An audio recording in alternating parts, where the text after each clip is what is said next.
Oh, it is freezing out here.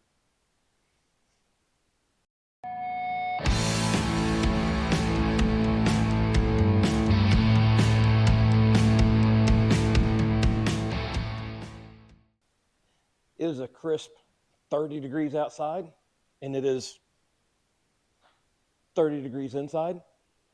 So today we're going to answer the question, can that pellet stove heat up a 30 by 50 pole barn?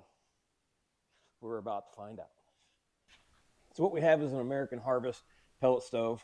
I don't know exactly how many square feet this is supposed to heat up, but fill it full of pellets in the back, and we'll get it fired up, see what it does. So this is not an automatic start pellet stove. Got to do it manually. So I went through a couple of different ways over the years that I've had it out here, and this is what I found to be the easiest so far.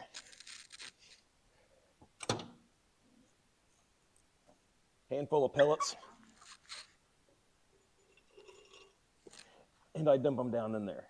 Now there's already a few in there because as it cools off and shuts down, it'll continue to spin. But I put that in there just for a little bit of extra wood. Then I use this gel starter. Get it at, I think we get this at Menards. And then give it a light. Now I wait. So you can see the flame in there. I let that get going pretty good. I'll let it sit for 3 or 4 minutes.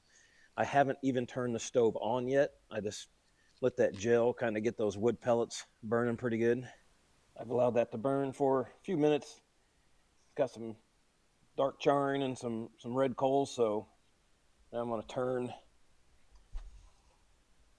it on here. Just press that button.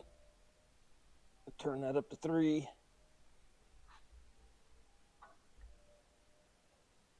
And I'm just going to gently close the door. You can see the door open. And with the door closed, that flame starts to grow. So we'll give it a few more minutes. The moisture that's in here should, as you can see, start to clear this glass up some. So we'll give that a couple more seconds, and then we will open that back up and wipe all that down so we'll be able to see the fire.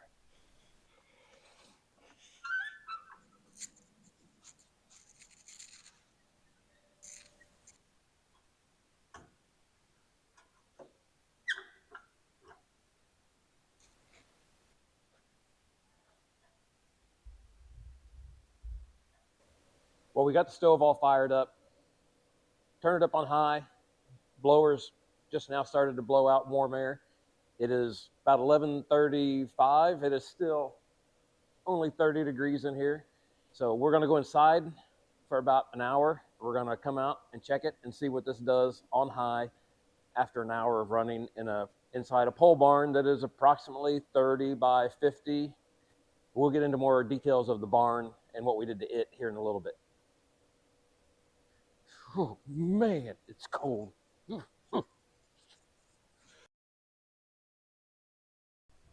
It is now 12:30.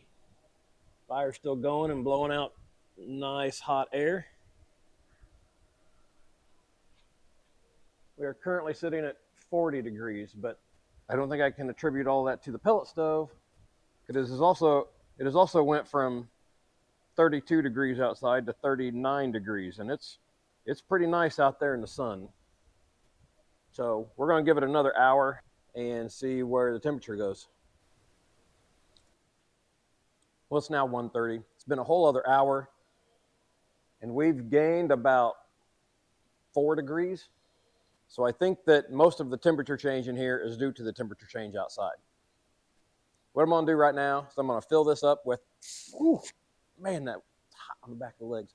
I'm going to fill this up with pellets. I'm going to go run some errands, then come back, and we'll discuss why I installed this in the barn and how efficient I think it really is.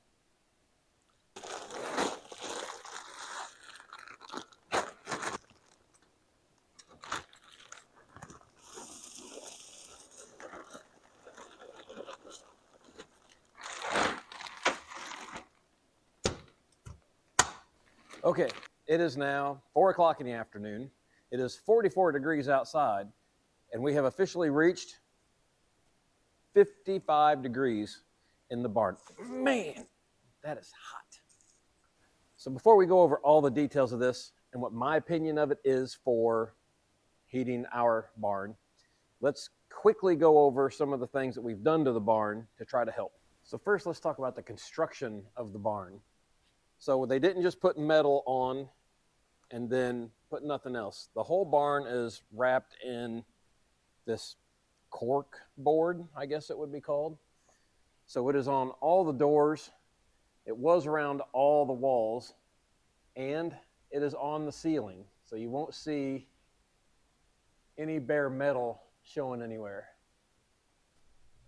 I went around the entire barn and framed it out with 2x6s and then insulated it. And then I added all of this car siding, and it goes all the way around the entire barn except for the front door and the back door.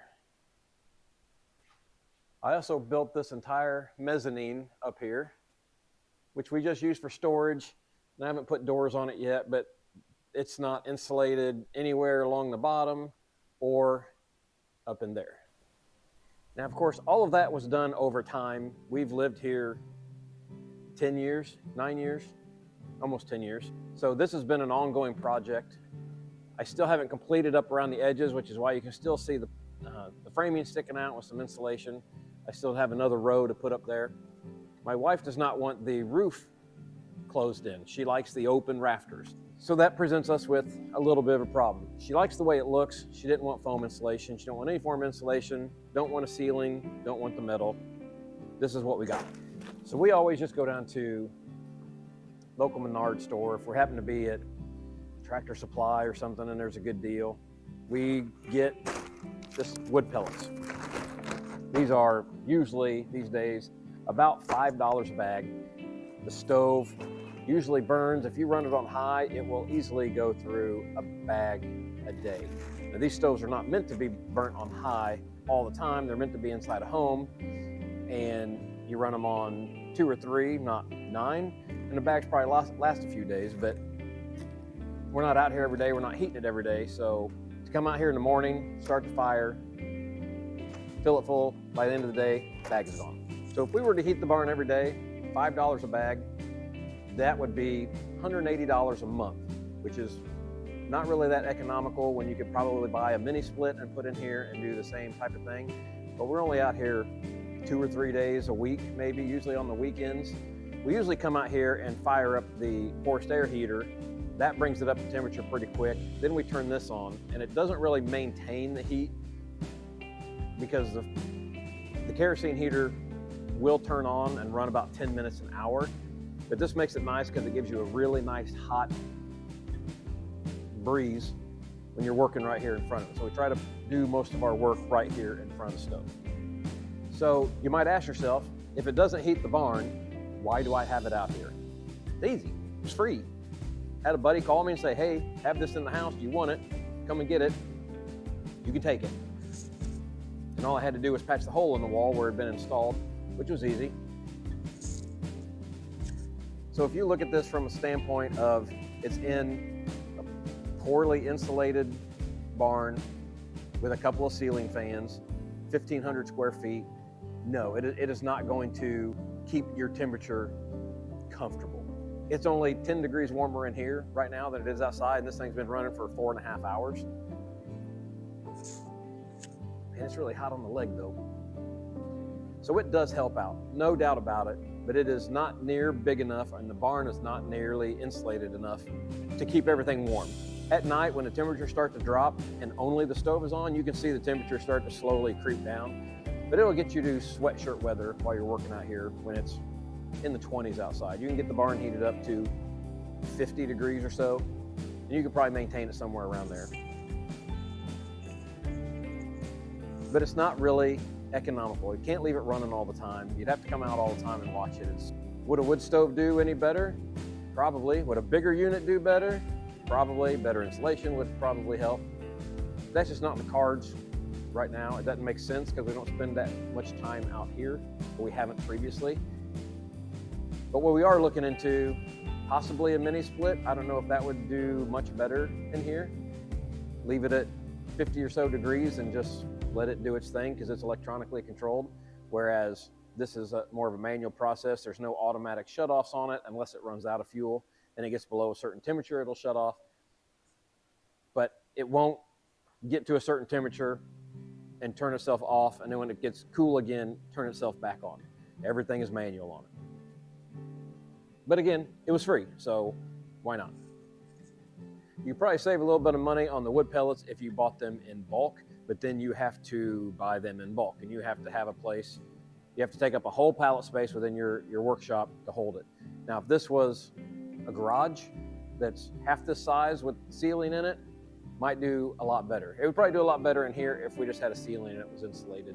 But for anybody who's been married and their wife likes something, you know that's not gonna happen.